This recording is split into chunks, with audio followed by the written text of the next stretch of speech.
J'ai connu personnellement le père Clément Cormier. J'étais très actif avec l'Université de Moncton, avec les anciens, et puis le père Clément Cormier était là. Euh, le père Clément Cormier, pour moi, c'est un chef. C'est lui qui a lancé l'Acadie. Puis grâce à sa vision, l'Université de Moncton a été créée.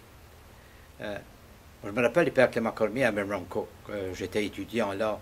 Puis déjà, on parlait de lui comme un grand homme. D'abord, il avait participé à la commission Laurent Danton, qui a fait du Canada un pays bilingue. Donc on savait que ce gars-là avait déjà une grande vision. Puis moi, ça m'épatait de voir ça. Puis je le connaissais personnellement. D'abord, ses parents et ses grands-parents étaient originaires du comté de Kent. Euh, et puis le père Clément Cormier, étant un Cormier, il y avait une certaine alliance avec moi. Et puis, plus tard, lorsque le père Clément Cormier a fondé, a créé avec d'autres l'Université de Moncton, on savait qu'il y avait un grand leadership. Puis, il y avait le crédit d'avoir créé l'Université de Moncton, mais il y avait des personnes qui ont travaillé fort avec lui. Je pense à l'ancien premier ministre Louis Robichaud, qui a été son allié politique. Et il y avait aussi le juge Adrien Cormier, qui était un conseiller hors pair du père Clément Cormier.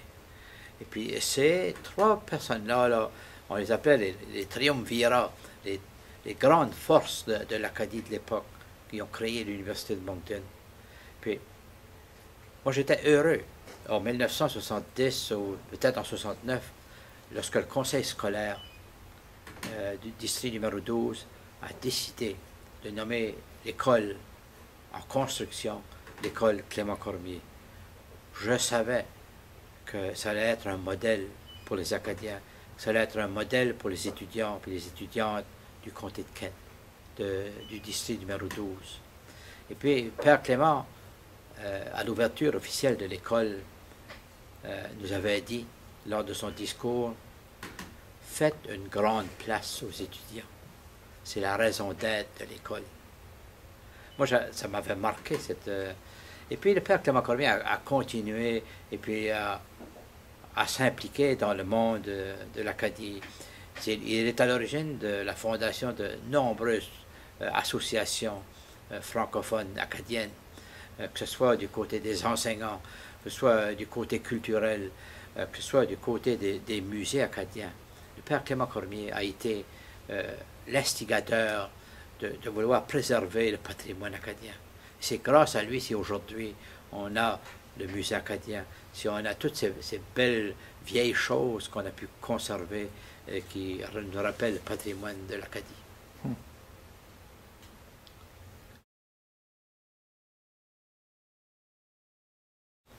Je pense qu'on retiendra toujours du père Clément Cormier comme le recteur fondateur de l'Université de Moncton.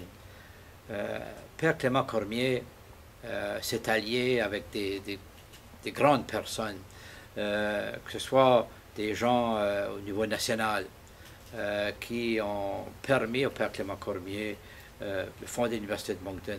On pense à Jean-Louis Lévesque de Montréal, ce grand financier de Montréal qui a été probablement un conseiller financier du père Clément.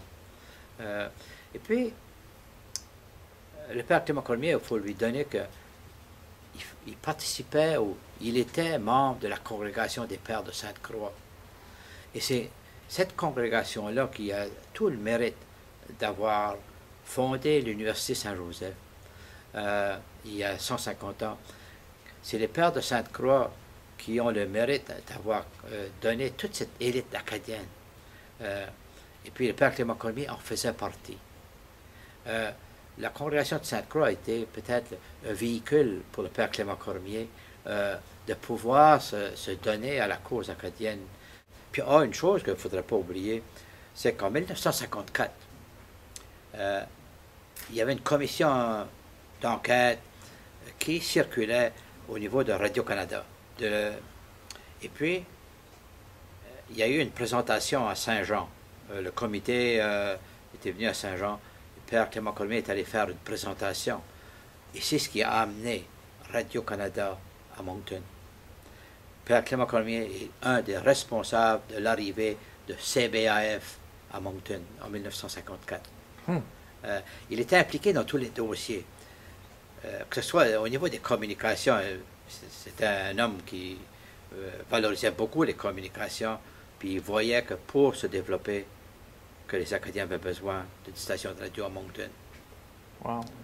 Il a fait cette présentation. La commission Laura Dunton, c'en était un autre où il a participé. Et puis, il y a un fonds de bourse qui existe à l'Université de Moncton qui s'appelle le fonds de bourse Clément Cormier. Et puis, je suis le président. Ce fonds de bourse a au-delà de 3 millions. Et puis, on donne à chaque année 80, 100 000 dollars. Et puis, ce fonds de bourse a commencé comment? À un moment donné, le père Clément Cormier s'est mérité un prix national pour son engagement. Ce prix, c'était 100 000 dollars. Lorsqu'il est revenu, il a remis ce prix-là au fonds de bourse. Ça a été le départ de la bourse Clément Cormier, qui aujourd'hui donne 75 bourses à chaque année à l'université, aux étudiants de l'Université de Moncton. Donc le fonds de bourse Clément Cormier, c'est d'abord le fonds de bourse le plus important de l'université. Wow. C'était un des grands de l'Acadie. Ben, c'était de l'Acadie moderne, c'est pas, comme tu disais tout à l'heure, c'est un des trois piliers. Ouais.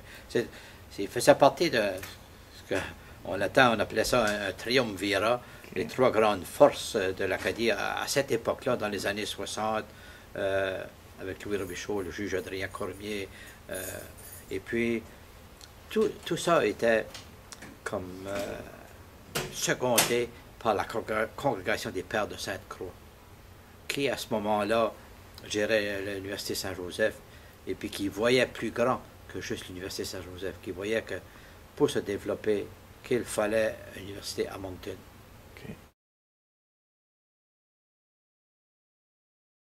Bien, le père Clément Cormier, d'abord, il était originaire de Moncton. Il a fréquenté les écoles élémentaires de Moncton, l'Université Saint-Joseph par après. Puis ensuite, il est allé à Montréal. Et puis c'est là où il a rencontré des grands personnages acadiens. Puis on considère que le père Clément Cormier a été le premier sociologue acadien.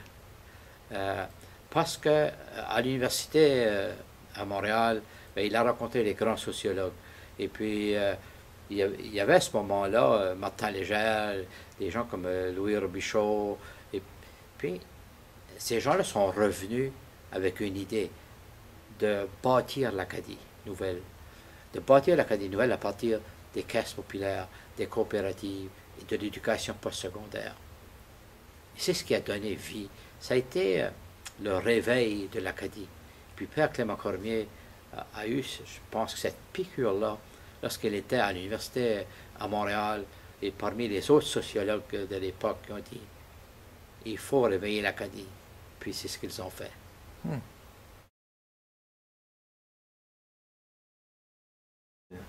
Père Clément Cormier, d'abord c'était une personne gentille, très affable, très accueillante, et puis qu'on pouvait rejoindre facilement. Puis c'était un raconteur.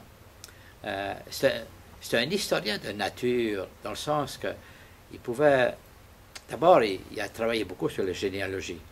Puis j'ai eu le plaisir qu'il m'envoie ma généalogie que lui avait fait. Et lorsqu'on le rencontrait, il pouvait parler des heures et des heures. Et puis, les dernières années, j'ai eu le privilège d'aller le rencontrer à son appartement, seul. Et puis, où il me parlait des prouesses qu'il avait fait pour tout, soit construire l'Université de Moncton, pour bâtir les organismes acadiens qui ont fait. Et puis, c'était un homme qui pouvait nous entretenir pendant des heures et des heures.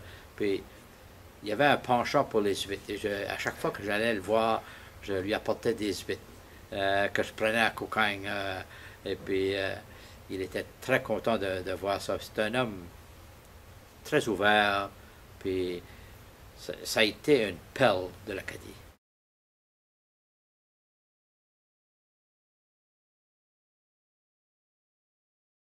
Premièrement, je suis un fervent du hockey. Père Clément a été un habile joueur de hockey dans sa jeunesse. Puis il me dit, serait-ce que pour les athlètes de l'école, de dire, oui, Père Clément Cormier, notre modèle, était un grand athlète. Mais il était plus que ça. Père Clément Cormier était un leader acadien. Puis c'est un modèle pour que les jeunes d'aujourd'hui puissent regarder puis dire, il a réussi. Voici ce qu'elle a fait. Et puis, le Père Clément Cormier disait toujours, les jeunes, c'est l'avenir de la société.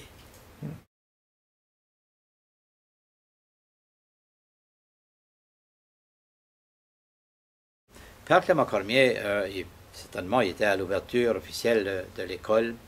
Et puis, il est venu à quelques reprises. J'avais l'occasion d'aller le chercher lorsqu'il était à la retraite. Je suis allé le chercher à quelques reprises. Il est venu donner un message aux étudiants. Je me rappelle une fois en particulier aux étudiants de 12e année. Il était venu les rencontrer, puis son message encore, vous êtes capable, vous avez les outils pour bâtir l'Acadie. C'était un gars qui côtoyait les grands de ce monde tout le temps, les politiciens, les grands leaders acadiens, mais il avait un regard particulier pour les jeunes.